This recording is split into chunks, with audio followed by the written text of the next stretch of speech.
Уважаемые жители города Якутска и республики, призываю вас проголосовать за Парк Победы в Гагаринском округе, самом большом по численности населения в столице нашей республики.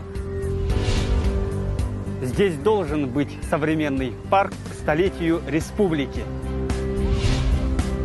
Для активного и культурного отдыха. Место встречи разных поколений. Я очень доволен, что Парк Победы создается в Гагаринском округе, в авиационном округе. Якутск во время войны стал центром перегонки американских боевых самолетов.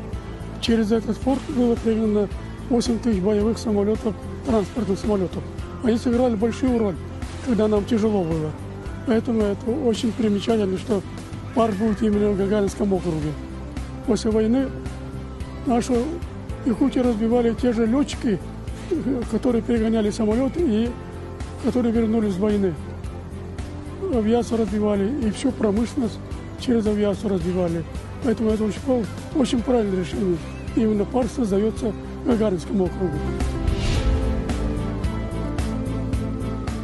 Голосование по федеральному конкурсу по проекту формирования комфортной городской среды продлится до 30 мая.